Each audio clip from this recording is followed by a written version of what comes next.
हम लोग क्लास 12 और आईआईटी के मैथमेटिक्स को कवर कर रहे थे। चैप्टर 4 डिटर्मिनेंट चल रहा था। मैंने बताया ही था आपको कि चैप्टर 3 मैट्रिक्स था, वो हमने डिस्कस किया और मैट्रिक्स का ही एक्सपेंशन है, उसी टॉपिक का को इनलार्ज कर दे तो ये डिटर्मिनेंट है। हालांकि एनसीईआरटी में अलग चैप्टर है, लेकिन ये मैट्रिक्स का ही डिटर्मिनेंट हम लोग कैलकुलेट करते हैं। तो चैप्टर 4 हम लोग पढ़ रहे थे। ये चैप्टर 4 का आज सेकेंड लेक्चर होगा, लेक्चर 2। ठीक है, कल हमने प्रॉपर्टी ऑफ डिटर्मिनेंट की बात की थी और इसमें 6 प्रॉपर्टी हैं, जिसमें 4 की हमने बात कर ली थी। There are the 6 properties of determinant. Determinant की टोटल 6 प्रॉपर्टी पढ़नी है अपने को, उसमें से 4 प्रॉपर्टी हमने पढ़ ली थी, 2 हम अभी पढ़ेंगे। फिर हम माइनर और कोफैक्टर निकालेंगे, फिर एडजॉइंट निकालेंगे। ठीक है, चलिए। तो 4 प्रॉपर्टी हमने कौन कौन सी पढ़ी थी वो फर्स्ट डिटर्मिनेंट के फर्स्ट वीडियो में देखिए, प्लेलिस्ट में मैथ्स फॉर क्लास 12 के नाम से प्लेलिस्ट है, उस पर आपको मिल जाएगा। ठीक है, तो एक बार हम वापस रिकॉल कर देते हैं आपको कि हमने क्या क्या कल बात किया था। तो 6 प्रॉपर्टी में हमने आपको बताया था कि पहला प्रॉपर्टी क्या था कि किसी भी डिटर्मिनेंट के सभी रो को कॉलम में बदल दीजिए या सारे कॉलम को रो में बदल दीजिए तो डिटर्मिनेंट की वैल्यू पे कोई चेंज नहीं आता। मैंने बताया था कि कोई भी डिटर्मिनेंट ए है, मान लीजिए 1 2 3 4 5 6 7 8 9। ठीक है, ये डिटर्मिनेंट है और आपको इसको सॉल्व करना है। तो 3 रो है और 3 कॉलम है। मैं क्या करता हूं, R1 को C1 से बदल देता हूं, R2 को C2 से और R3 को C3 से। क्या करता हूं, ये जो R1 है, रो 1 है, इसको कॉलम बना देता हूं, सेकंड रो को सेकंड कॉलम, थर्ड रो को थर्ड कॉलम बना देता हूं। तो इससे डिटर्मिनेंट की वैल्यू पे कोई भी चेंज नहीं आएगा। आप ये सॉल्व कर लीजिएगा, मैं बता रहा हूं क्योंकि कल हमने डिस्कस किया था। ये फर्स्ट रो है 1 2 3, तो ये फर्स्ट कॉलम बन जाएगा 1 2 3। ये सेकंड रो है 4 5 6, तो ये सेकंड कॉलम बन जाएगा 4 5 6। ये थर्ड रो है 7 8 9, तो ये थर्ड कॉलम बन जाएगा 7 8 9। मान लीजिए, मुझे नहीं पता सॉल्व करके कितना आएगा, मान लीजिए इसकी वैल्यू 52 आए, तो इसको भी आप सॉल्व करोगे तो वैल्यू 52 ही आएगा। यानी कि सारे रो और कॉलम को अगर इंटरचेंज किया जाए, बेसिकली मैट्रिक्स में इसी को ट्रांसपोज कहते थे, है ना। चूंकि हम डिटर्मिनेंट पढ़ रहे हैं इसलिए हम ट्रांसपोज की बात नहीं करते, लेकिन आप समझ ही पा रहे होंगे कि अगर सारे रो को कॉलम में या सारे कॉलम को रो में बदल दिया जाए तो इसी को ट्रांसपोज ऑफ मैट्रिक्स कहते थे, है ना। तो ये करने पर वैल्यू में कोई चेंज नहीं आता है। दूसरी प्रॉपर्टी क्या बताई थी, दूसरी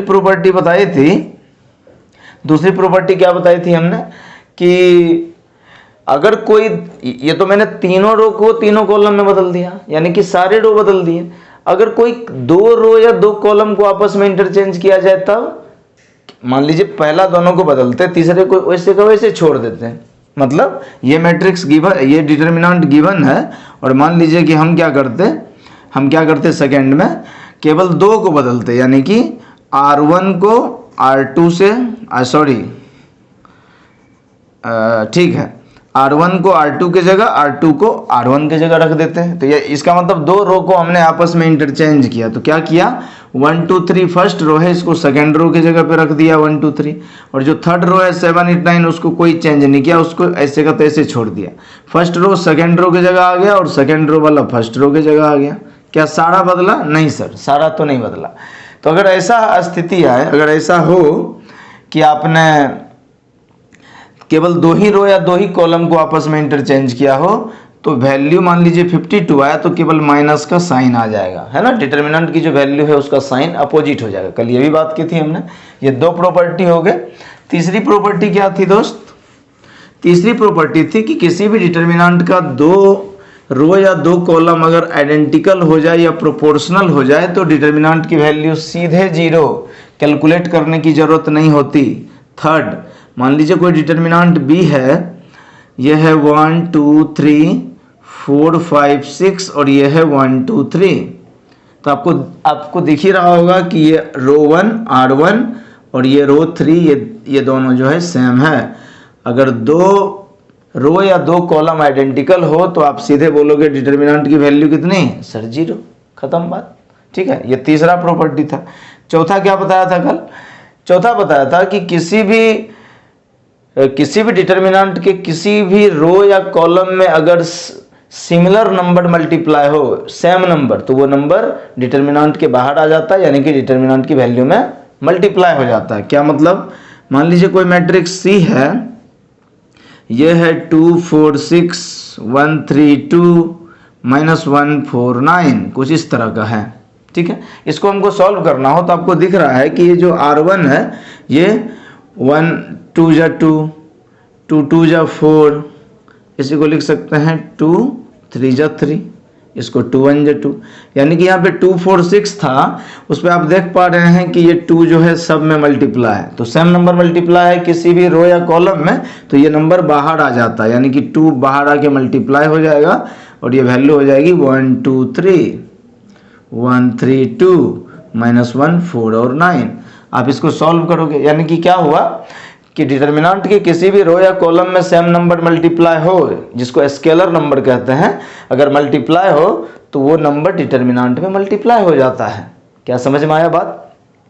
ठीक है, पांचवा, आज हम पांचवा और छठा पढ़ते हैं। पांचवा क्या है कि किसी भी डिटर्मिनेंट में, चार तो मैंने लिखा ही दिया था आपको कल, ये पांचवा मैं बता रहा हूँ, एक बार पहले इरेज कर दें। डिटर्मिनेंट बहुत सही से पढ़ने की जरूरत है, डिटर्मिनेंट और मैट्रिक्स के क्वेश्चन तो छूटने ही नहीं चाहिए, चाहे बोर्ड हो या IIT हो, है ना, बहुत ही अच्छे क्वेश्चन आते हैं और आपको आना चाहिए। देखिए पांचवा प्रॉपर्टी क्या है, if each element of any rows और कॉलम्स, किसी भी रो या कॉलम, किसी भी डिटर्मिनेंट के किसी भी रो या कॉलम के सभी एलिमेंट अगर सम के फॉर्म में हो, है ना, रोज आर इन एडिशन फॉर्म, जोड़ या घटाव के रूप में हो, एडिशन फॉर्म, देन तो डिटर्मिनेंट को कैसे लिखा जा सकता है, then determinant can be represented as sum of two determinant, can be represented as sum of two determinant। कैसे सर, कैसे, इसी चीज को समझ लेते हैं थोड़ा।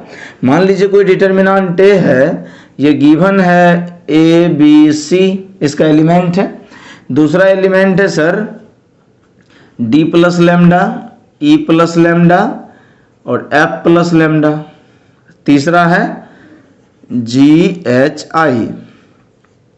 3/3 का ये मैट्रिक्स था और उसका ये डिटर्मिनेंट है, यानी कि डिटर्मिनेंट A है।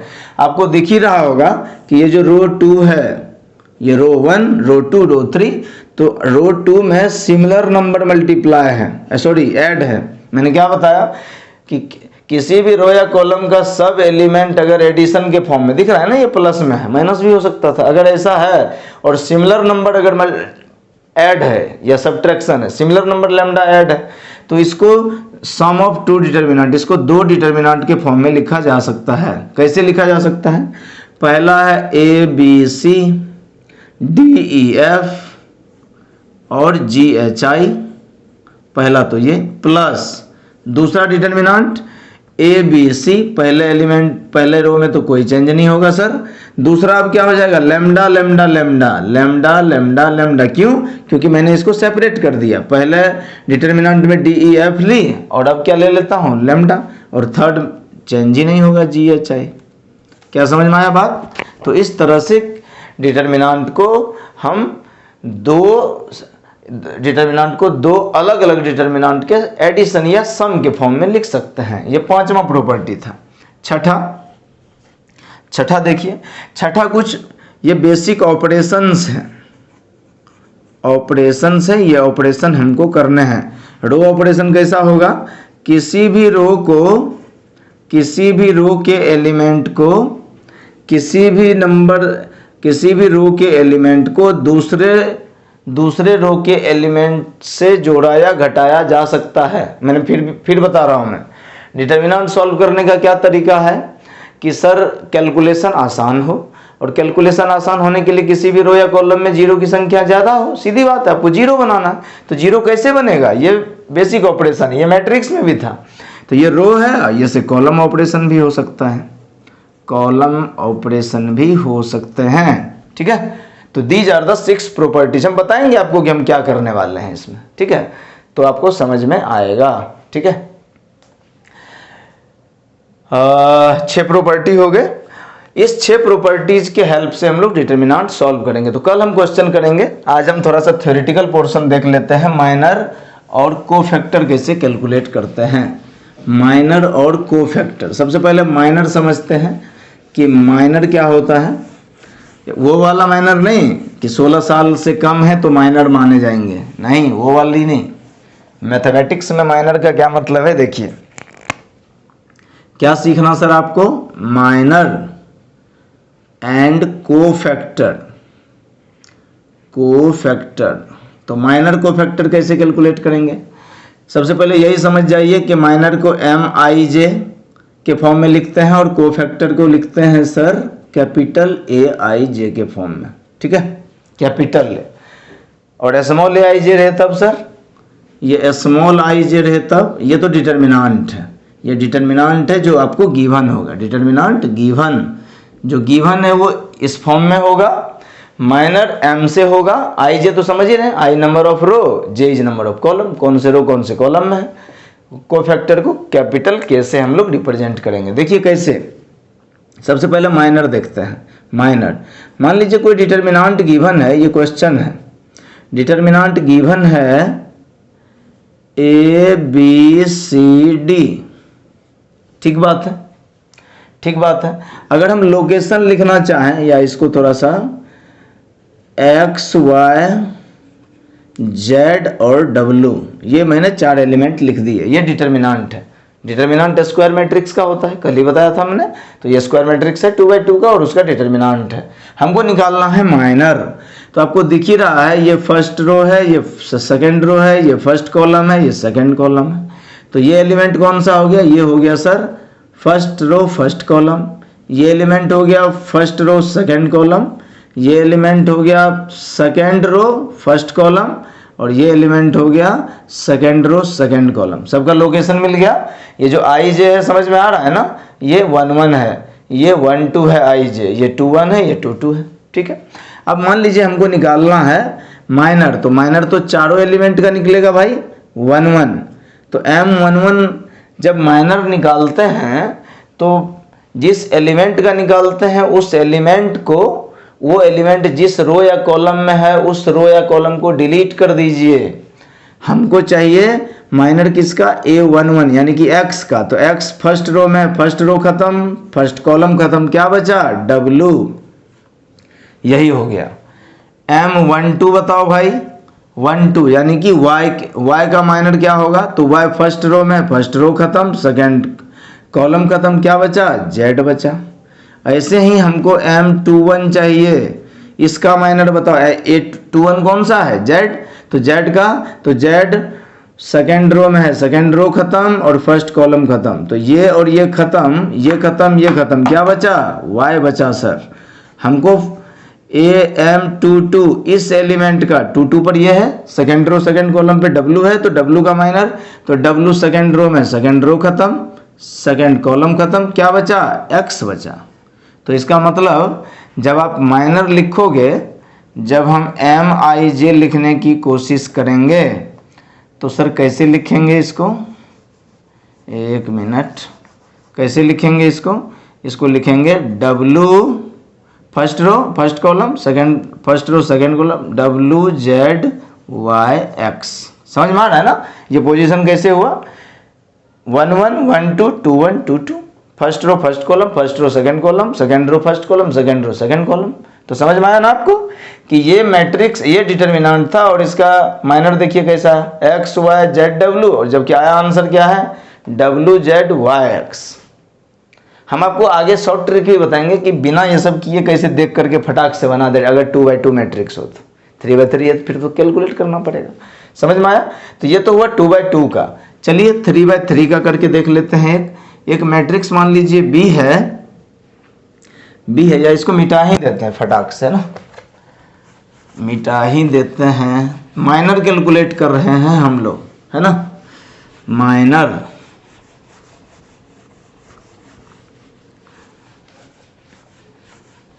माइनर कैलकुलेट कर रहे हैं। देखिए क्वेश्चन है, मान लीजिए कोई भी डिटर्मिनेंट बी है, ठीक है, बी है, और हमको एलिमेंट दिया है P Q R S T U V W x. ये 3/3 का डिटर्मिनेंट है, हमको माइनर चाहिए। फाइंड एम आई जे, माइनर और कोफैक्टर किसका? डिटर्मिनेंट का। तो बताइए माइनर कैसे निकलेगा? तो मैंने क्या बताया आपको कि सबसे पहले पोजीशन बताओ क्या क्या है। तो इसका अगर पोजीशन कैलकुलेट करने की कोशिश करें तो ध्यान से देखिए, ये कौन सा पोजीशन है? फर्स्ट रो फर्स्ट कॉलम, यानी कि ये 1 1 है। ये sir first row second column, first row third column, ये सेकंड रो फर्स्ट कॉलम। तो second row first column, second row second column, second row third column, ये थर्ड रो है first column है। तो A31 A32 A33, ये position मिल गया आपको। अब आपको माइनर चाहिए पहले का, बताओ। हमको माइनर चाहिए M11, ठीक बात है। A11 पे कौन है? P है, हमको इसका माइनर चाहिए। तो मैंने क्या बताया, जिस रो या कॉलम पे हो वो रो डिलीट, वो कॉलम डिलीट। तो रो, ये रो फर्स्ट रो और फर्स्ट कॉलम डिलीट हो गया, क्योंकि हमको माइनर चाहिए पी का। किसका चाहिए? पी का, और पी फर्स्ट रो में है, फर्स्ट कॉलम में। तो माइनर निकालने का यही तरीका है कि जिस रो या कॉलम में है वो रो और कॉलम डिलीट हो जाएगा। तो बचा क्या क्या सर? बचा ये फर्स्ट रो फर्स्ट कॉलम गया, तो बचा TU डब्ल्यू एक्स। और इसको सॉल्व करते हैं कैसे? ये प्रिंसिपल डायगोनल है, तो T into x minus W into you, ये हो गया M11, ठीक है। इसी तरीके से M12 कैलकुलेट कर लेंगे। 12 पे ये Q है, तो Q फर्स्ट रो में, तो फर्स्ट रो खत्म और सेकंड कॉलम खत्म। तो ये खत्म, ये खत्म, बचा क्या? SUVX। क्या बचा? SUVX। प्रिंसिपल डायगोनल ये है S into x minus V into you, ठीक है। उसके बाद M13 यानी कि फर्स्ट रो थर्ड कॉलम। तो फर्स्ट रो थर्ड कॉलम पे R है, R का हमको माइनर चाहिए। तो R फर्स्ट रो में, फर्स्ट रो खत्म, थर्ड कॉलम में, थर्ड कॉलम खत्म। तो ये रो ये कॉलम खत्म, बचा क्या? STVW, बचा STVW। ये प्रिंसिपल डायगोनल है SW माइनस VT। क्या समझ में आया बात? समझ में आया? तो फर्स्ट कॉलम का तो काम हो गया। अब ऐसे ही आप M21 निकालिए। M21 यानी कि सेकेंड रो का फर्स्ट एलिमेंट, हमको S का माइनर चाहिए। तो S सेकेंड रो में है, तो सेकेंड रो खत्म, फर्स्ट कॉलम खत्म। जिसमें है वो खत्म ना भाई, तो सेकेंड रो और फर्स्ट कॉलम खत्म। तो ये गया, क्या बचा? QRWX। क्या बचा? QRWX। प्रिंसिपल डायगोनल QX है, तो QX माइनस WR, ठीक है। अब ऐसे ही M22 कैलकुलेट करिए। 22 मतलब सेकेंड रो सेकेंड कॉलम का एलिमेंट, यानी कि T सेकेंड रो पे है, सेकेंड कॉलम पे। तो T का माइनर निकालना हो तो T सेकेंड रो पे, सेकेंड रो गया और सेकेंड कॉलम गया। तो ये गया और ये गया, क्या बचा? PRVX। क्या बचा? PRVX। प्रिंसिपल डायगोनल PX है माइनस VR है। क्या समझ में आया बात? M23 ये देखिए 23 यानी कि second row third column, second row का थर्ड कॉलम। तो U का हमको माइनर चाहिए, तो U सेकेंड रो में है, ये खत्म, थर्ड कॉलम में ये खत्म। तो ये खत्म, ये खत्म, क्या बचा? PQVW। PQVW। प्रिंसिपल डायगोनल कौन है? PW है माइनस VQ है। क्या समझ आया बात? तो फर्स्ट रो और सेकेंड रो का हमने माइनर कैलकुलेट कर लिया। अब कैलकुलेट करिए थर्ड रो का। M31 थर्ड रो का पहला एलिमेंट 31, यानी कि थर्ड रो का पहला एलिमेंट V है। तो V थर्ड रो में, थर्ड रो खत्म। माइनर निकालने का यही तरीका है कि एलिमेंट जिस रो और जिस कॉलम में है उसको डिलीट कर दीजिए। आपको नहीं समझ में आ रहा है तो आप जो है यहाँ माइनर का डेफिनेशन ही लिख दीजिए कि it can be calculated by, लिख लेंगे हम इट कैन बी कैलकुलेटेड, क्या calculated, minor, it can be calculated by deleting the rows, row and column in which the element lies, जिस एलिमेंट का हम माइनर निकालने वाले हैं वो जिस रो में है, जिस कॉलम में है, उसको डिलीट कर दीजिए, सीधा जो बचा उसका डिटर्मिनेंट ले लीजिए। तो हमको v का चाहिए यानी कि 3 1, तो v थर्ड रो और फर्स्ट कॉलम खत्म, तो क्या बचा QRTU, सर बचा QRTU। इसको सॉल्व कैसे करेंगे, principal diagonal Q into U minus T into R, समझ आया। अब M32 थर्ड रो का सेकेंड एलिमेंट W, 32 की जगह यही है ना W, तो W का हमको माइनर चाहिए, तो ये कौन से रो में है, थर्ड रो और सेकेंड कॉलम, तो थर्ड रो गया, सेकेंड कॉलम गया, क्या बचा PRSU, क्या बचा सर PRSU। कैसे कैलकुलेट करेंगे, principal diagonal P into U minus S into R, ठीक है। और ऐसे ही कैलकुलेट करिए M33 थर्ड रो का थर्ड कॉलम, थर्ड रो का थर्ड एलिमेंट यानी कि X, तो हमको थर्ड रो थर्ड कॉलम यानी कि X इसी पोजीशन पे है, तो इसका माइनर चाहिए, तो ये थर्ड रो में, थर्ड रो खत्म, थर्ड कॉलम खत्म, तो ये खत्म, क्या बचा PQST, ये बचा PQST, समझ में आया। ये हो गया principal diagonal PT minus SQ, ठीक है। तो इस तरह से ये जो 9 एलिमेंट है, इस 9 एलिमेंट का मैंने माइनर निकाल लिया, सीधी बात है। एलिमेंट जिस रो या कॉलम में होगा उस रो या कॉलम को हम डिलीट कर देंगे सीधा। तो अगर आपको अब MIJ निकालना हो कि भैया ये जो माइनर आया है वो कैसा, तो देखिए सब एलिमेंट को लिख दीजिए, मतलब यहाँ क्या लिखेंगे M11 12 13, फर्स्ट रो का first element, second element, third element, second row first element, second row second element, second row third element, third row first element, third row second element, third row third element. ये इतना लिखने की भी जरूरत नहीं है, मैं समझा रहा हूँ इसलिए बता रहा हूँ कि आप कैसे लिखोगे। चलिए बताइए M11 कितना आया है, सर ये आया है TX माइनस VW। M12 कितना आया है SX माइनस VU। M13 कितना आया है सर, ये आया है SW माइनस VT, समझ में आ रहा है बात। M21 कितना आया है, ये आया है QX माइनस WR। M22 की जगह पर कितना, ये आया है PX माइनस VR। देखिए ये तो मैंने अपने मन से PQRST लिया तब ना, अगर इसकी जगह वैल्यू होती 2 3 4 5 तो सीधा वैल्यू आता, तो मैं बस समझा रहा हूँ कि ऐसे ही बनाना है, कोई दिक्कत नहीं है। M23 क्या हो जाएगा PW माइनस VQ। और अब थर्ड रो देख लीजिए, M31 कितना आया है QU minus TR, QU minus TR। M32 आया है PU minus SR, PU minus SR। और third row third column PT minus SQ, PT minus SQ। क्या समझ में आया बात, बस। तो ये हो गया माइनर। तो कोई भी डिटर्मिनेंट दिया हो तो उसका माइनर कैलकुलेट कर सकते हैं, बहुत ही आसानी से कर सकते हैं, ठीक है। तो ये इसको नोट डाउन कर लीजिए एक बार, इसके बाद कोफैक्टर देखते हैं हम लोग।